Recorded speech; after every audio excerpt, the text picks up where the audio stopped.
examinarán de la para padecer de la vida, me examinarán de la.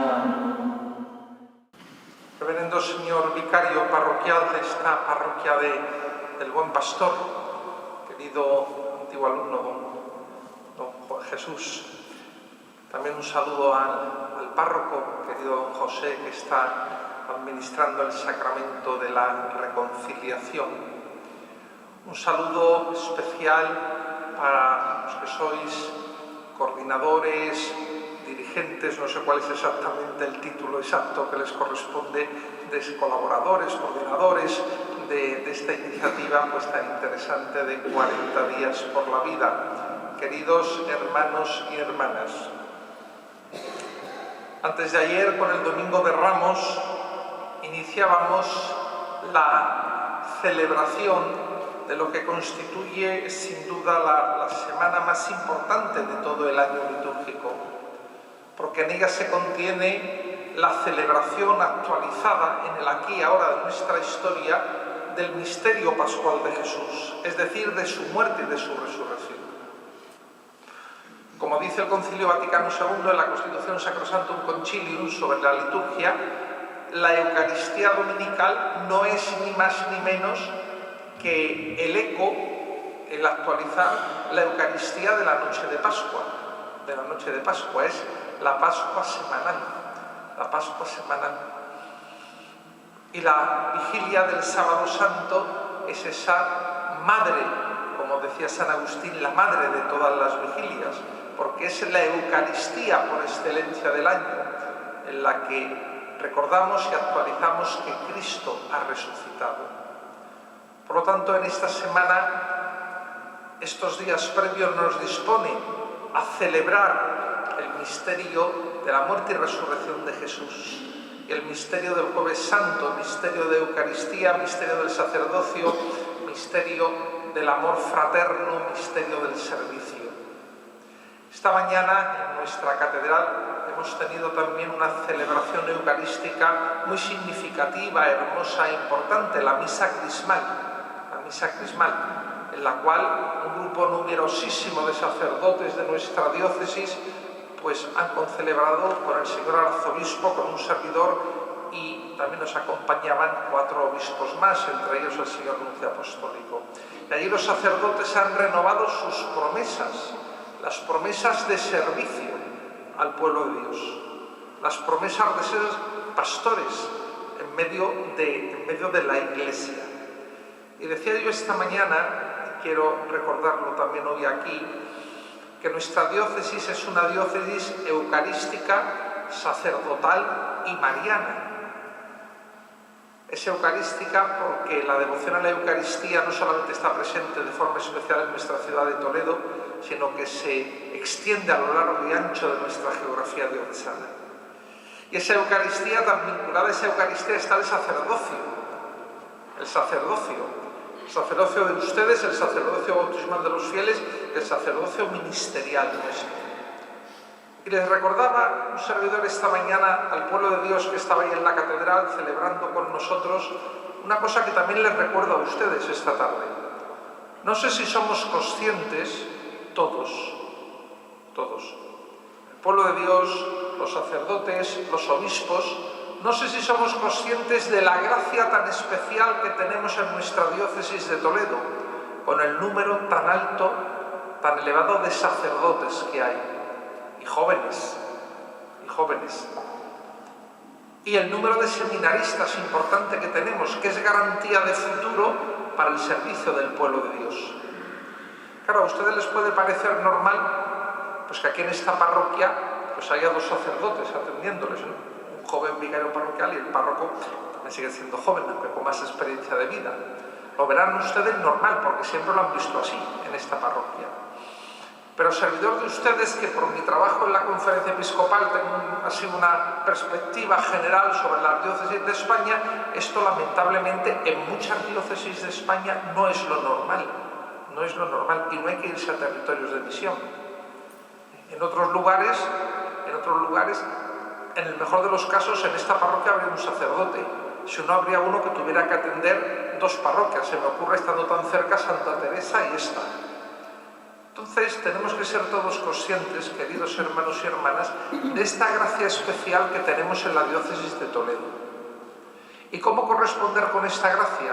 Pues en primer lugar, hoy, como ha dicho el señor arzobispo, que pidáis por vuestros sacerdotes, que recéis por vuestros sacerdotes. Se les exige todo, lógicamente, pero se les acompaña, se reza por ellos, nos interesamos por ellos. Y a ustedes, feligreses de esta parroquia del Buen Pastor y los que sean de otra parroquia, rezar por sus sacerdotes y preocuparse por sus sacerdotes se encarna, se concreta en pedir por vuestros sacerdotes concretos de vuestra parroquia y acompañar a vuestros sacerdotes concretos de vuestras parroquias. Está muy bien que se exija a los sacerdotes a todos los niveles, por supuesto, está muy bien, pero también está muy bien que no se les deje solos. No somos ángeles, ni somos superhombres. Hemos nacido igual que ustedes, del amor en una familia. Tenemos las mismas dificultades que ustedes, padres y madres de familia, solteros y solteras, para vivir nuestra fe. Entonces, pues, demos gracias y pidamos por los sacerdotes. Y una diócesis mariana, si es eucarística y es sacerdotal, tiene que ser mariana como colofón, porque es la Virgen Santa María, la madre del sumo y eterno sacerdote, porque es la Virgen Santa María, esa carne de Cristo, tomad y comed, esto es mi cuerpo, comemos la carne que se formó en el seno de la Virgen María. Por lo tanto, una jornada importante. En este martes santo hemos escuchado en la primera lectura el segundo cántico del siervo de Yahvé, corresponde al segundo Isaías, en un momento difícil en el que el pueblo de Israel estaba en el exilio con una crisis de fe y una crisis sociopolítica para ellos, porque habían perdido la tierra prometida. Entonces la pregunta les viene, ¿será que Yahvé Dios se ha olvidado de nosotros? Ya no somos el pueblo de su alianza y de su amor. Y el profeta llama y recuerda la alianza inquebrantable de Dios con su pueblo. En este segundo cántico, mañana escucharemos el tercero y el Viernes Santo ese cuarto cántico impresionante. Dicen los especialistas que estos cánticos del siervo de Yahvé son un hito de altura en la teología del Antiguo Testamento, porque nos descubren y nos descifran precisamente cuál iba a ser y cómo iba a ser la misión mesiánica de Jesús.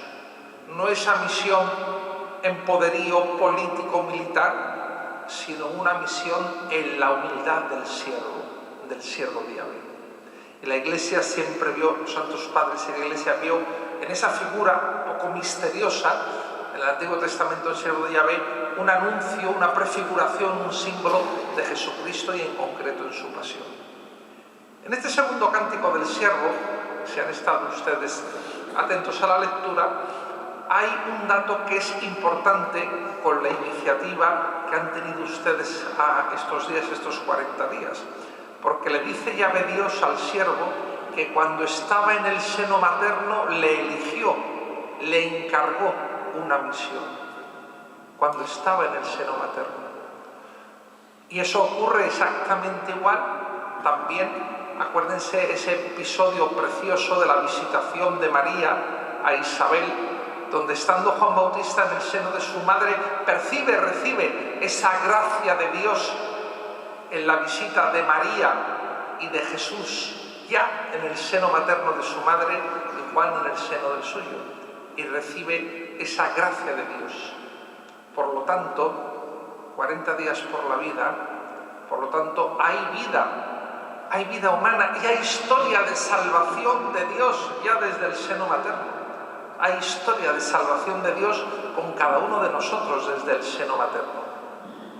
Nos lo recordaba hoy el segundo cántico del siervo. Luego desarrolla esa misión, desarrolla esa vocación a la que Dios llama, pero que la recibe ya ahí, ¿no? También el profeta Isaías, cuando relata su vocación, habla de que es llamado el profeta Jeremías. Los profetas, cuando hablan de su vocación, reconocen que fueron llamados por Dios desde que estaban en el seno de su madre. Por lo tanto, hay no solamente una dignidad fundamental, esencial, ontológica, inviolable del ser humano, hombre, mujer, en el seno materno, sino que ya empieza una historia de salvación personal de Dios con cada uno de nosotros en el seno materno. Y claro que tenemos que ser testigos y pregoneros de la vida, porque somos discípulos de la vida con mayúscula, que es Jesús. Jesús que con su muerte y resurrección nos regala esa vida. Y el ser defensores de la vida con minúscula es consecuencia de ser testigos y apóstoles de la vida con mayúscula. Y el ser defensores de la vida con minúscula es una consecuencia también de creernos en la encarnación del Hijo de Dios. Porque la palabra, como nos dice Juan en el prólogo de su Evangelio, se hizo carne, se hizo hombre, se hizo historia humana. Y toda historia humana tiene una dignidad inviolable e intocable, porque además está transida cada etapa de la historia, de la existencia del ser humano, está transida por el paso de la encarnación del Hijo de Dios al hacerse uno de nosotros. Por lo tanto, pues, en nombre de nuestra archidiócesis de Toledo, el señor arzobispo está esta tarde, a esta misma hora, en el Via Crucis de la catedral, el Via Crucis de la ciudad, que se llama, pues gracias a los que han llevado adelante un año más esta iniciativa. Felicidades por una vez más pues haberla llevado adelante, y ojalá que logren, que consigan otros muchos que sientan esa llamada de Dios a ser testigos y evangelizadores desde lo que llamaba San Juan Pablo II el Evangelio de la vida, en su magnífica exhortación apostólica Evangelium Vitae. El Evangelio que hemos escuchado en este Martes Santo, en la liturgia de este Martes Santo, es también significativo, porque hay un diálogo de vida y de muerte. Hay un diálogo de vida y de muerte. La vida que está representada por Jesús, la vida que está representada por el mensaje, el anuncio de la persona de Jesús. Y una muerte que es una muerte moral, que en un caso desemboca en esa muerte física, como es el caso de Judas. Judas fue totalmente libre para su acción. No pensemos que es que Dios hizo trampa, o Jesús hizo trampa cuando le eligió y ya pues dice, bueno, le cojo para que me traicione. No, le amó y le eligió, como a los otros 11. Dice el texto del Evangelio que Jesús, después de pasar la noche en oración, bajó del monte y de entre los discípulos que había, eligió a los que quiso y los constituyó apóstoles.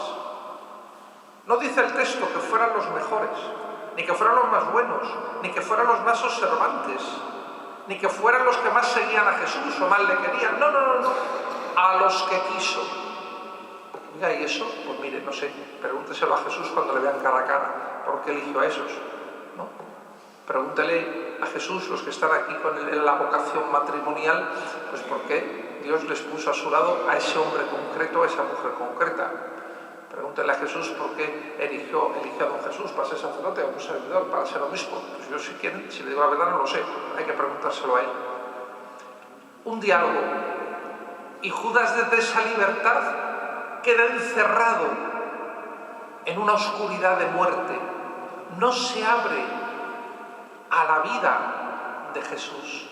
No se abre a esa opción desde la libertad por la vida con mayúscula y por la vida con minúscula. Y está Pedro, que también queda encerrado en una oscuridad, poco bravucón, ¿no? Aunque todos te deserten, aunque todos te nieguen, yo no. ¿Cuál es la diferencia fundamental entre Pedro y Judas? Los dos pecaron gravemente, los dos negaron al Maestro, Pero Judas quedó encerrado en su pecado, quedó encerrado en su ámbito de muerte y de tiniebla, y fue incapaz de reconocer el perdón de Dios, el perdón renovador que es vida, y es vida creadora, recreadora.